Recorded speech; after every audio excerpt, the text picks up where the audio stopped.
Hi, my name is Talia. Welcome to Talia Nerds Out. This is my third of 3 book reviews, probably my last book review for a little while because I'm not far along enough in the other books that I'm reading to finish them anytime soon, not unless I go on a reading tear or if I start a quick book and just finish it.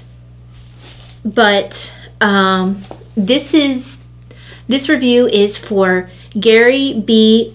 Ferngren's Medicine, Religion, Historical Introduction. I have several of his books, but this is the first one of his that I've read. His books that I have are all based on the history of either religion and science or religion and medicine. I found this book to be absolutely fascinating. It covers the history of medicine and religion and how they intertwine and intersect throughout the ages. So I ended up dividing this book through the 4 quarters, and I think the longest quarter might have been the one for antiquity. And yeah, because this isn't a very long book in comparison to some of my other ones, this is, if you do not consider the footnotes, it's 213 pages. So 213 pages divided through the 4 quarters of Historathon. So I just finished yesterday the 4th quarter section. I swear, this book got more and more interesting as it went along, and I feel like the most intriguing section of all was the one for the 4th quarter. But let's go ahead and start from the beginning, what the virtues of this book are. So it is very well written. Don't expect, you're not reading a novel kind of style, where you read some of the more popular history books, where it almost feels narrative in style. That's not this book. But I don't feel like it's particularly dry either. I feel like this author handles his topic, the different religions, the different eras, with respect. And I feel like he does an excellent job in writing an unbiased accounting. You do know going in that he wants to point out that the assumption that science, including medicine, and religion really can't coexist well. They have to choose one or another. He is refuting that assumption, and he's using the history of both religion and medicine to show how, more often than not, they were intertwined with each other, or at least coexisted well with each other. Which you might argue, well, that doesn't sound unbiased. What I mean by unbiased is that he does not degrade any era, he does not degrade any religion, he does not favor any religion or era. He merely points out, this is what it looked like, this is how medicine and religion, this is what it looked like at the time.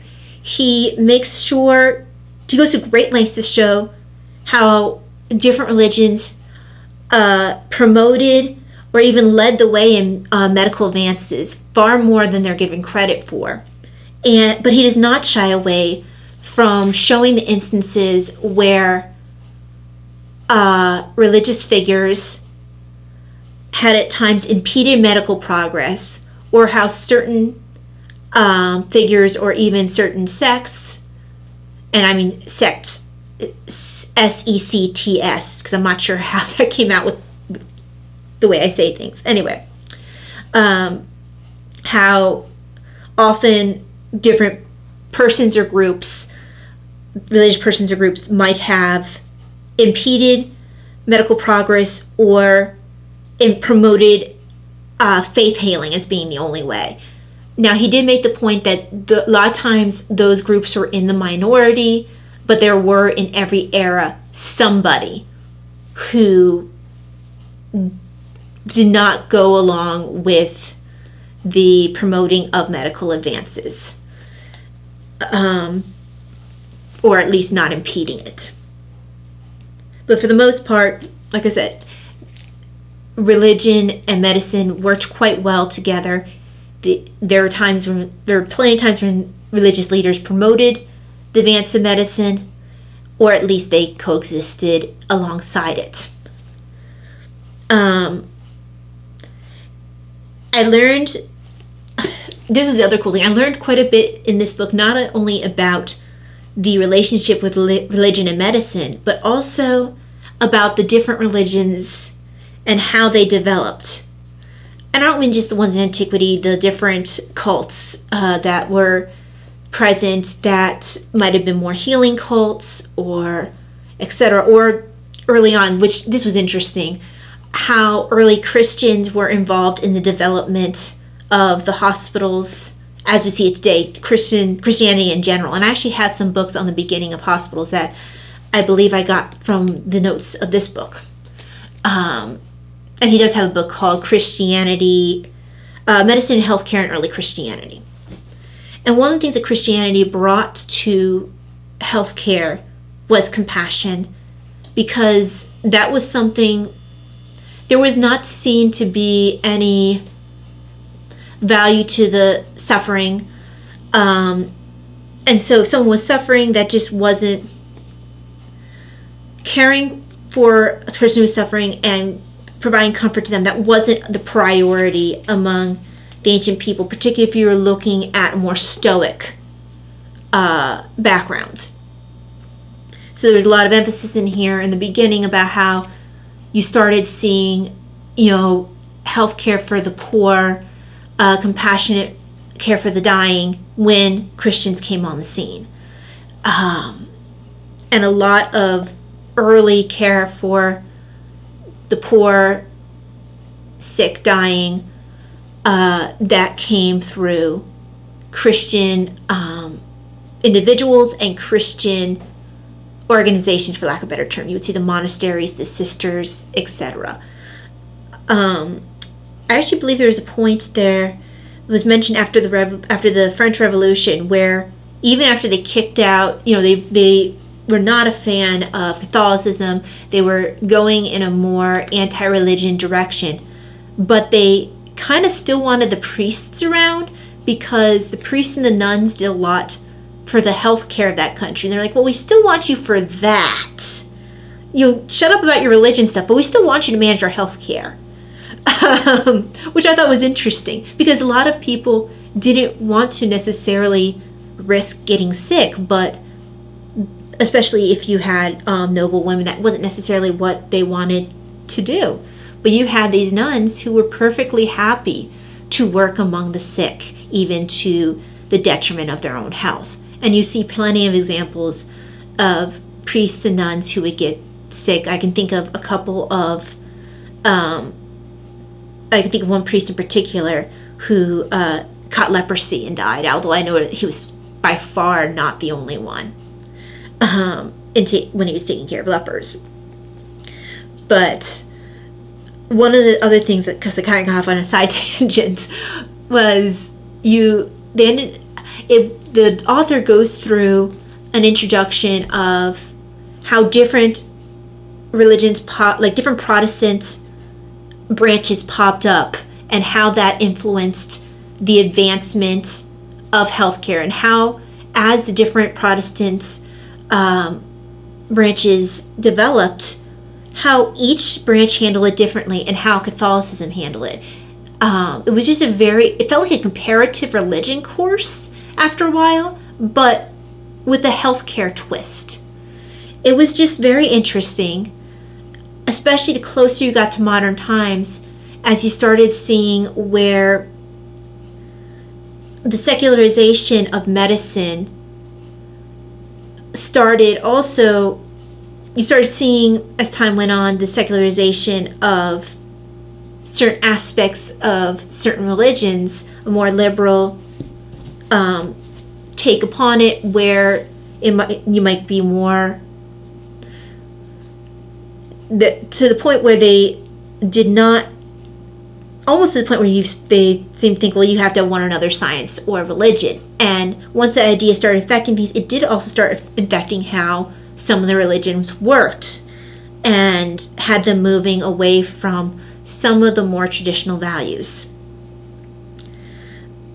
Just seeing how different branches were affected, how Catholicism took a route. What I thought was interesting is the discussion that was had about how, with there being no central head within the different Protestant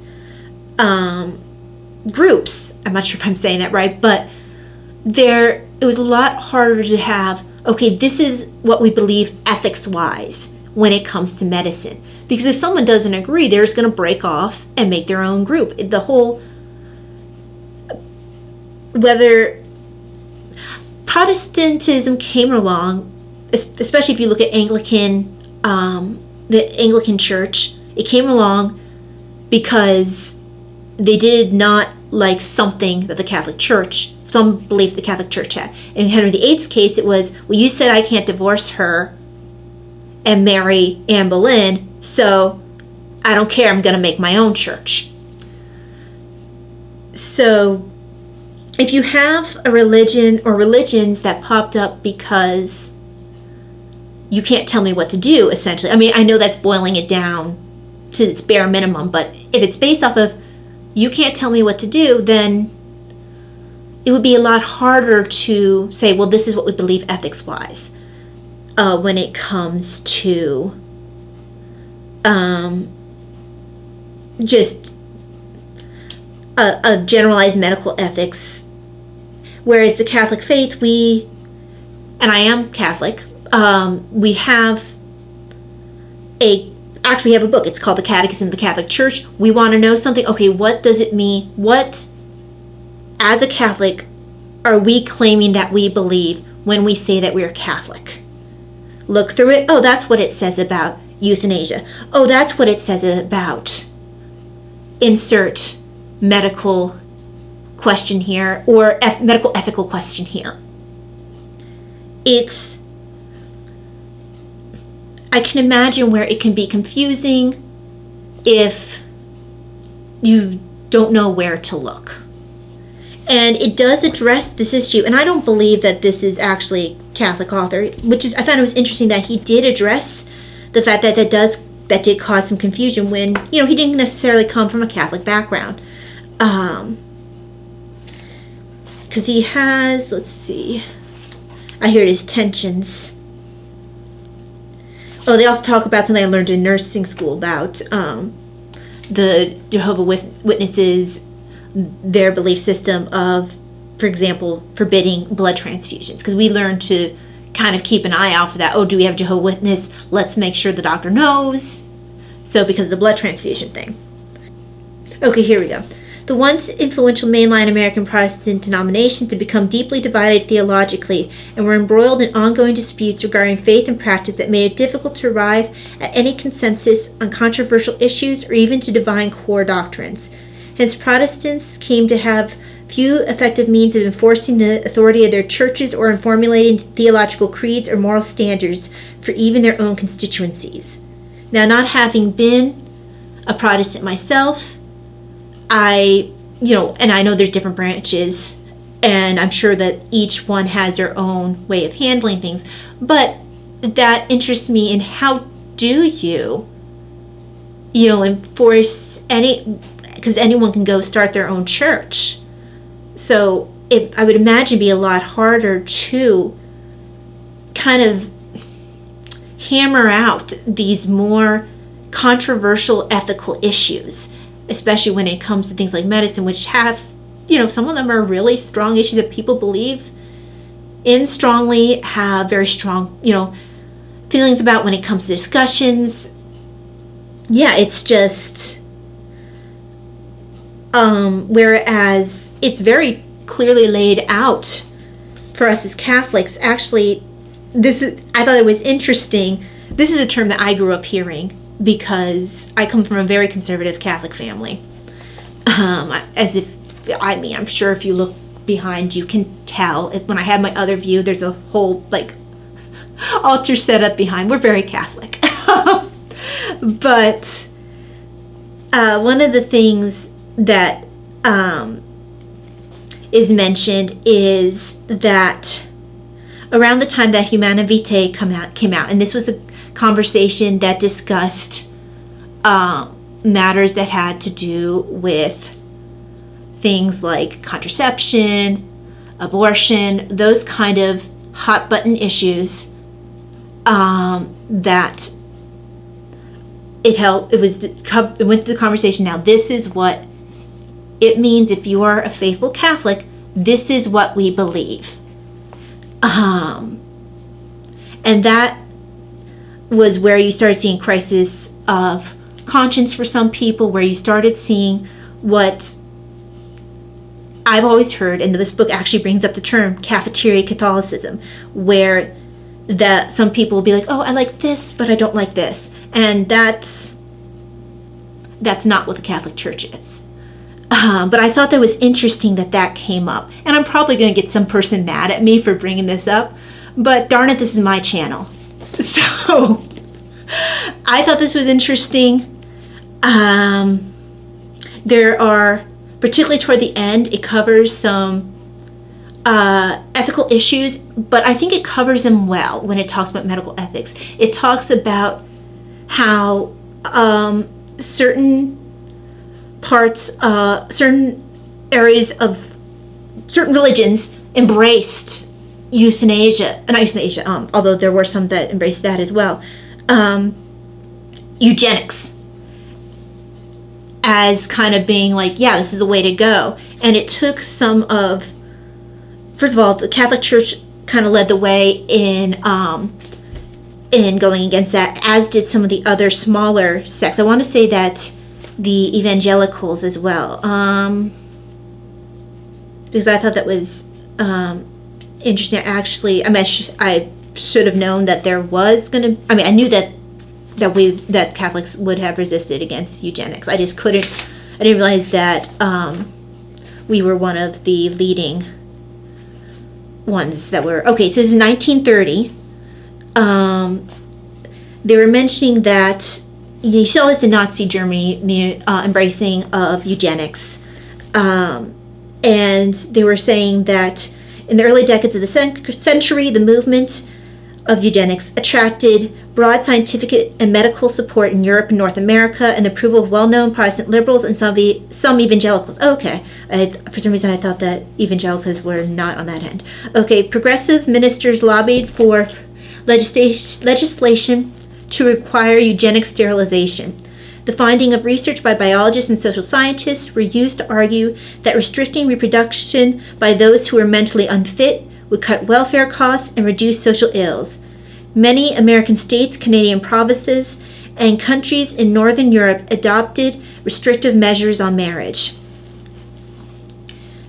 Religious bodies and leading clergy in England and the continent supported national eugenics movements. British scientific and religious authorities formed an alliance to press for the support of eugenics legislation, especially the Mental Deficiency Bill, which was passed by Parliament in 1912.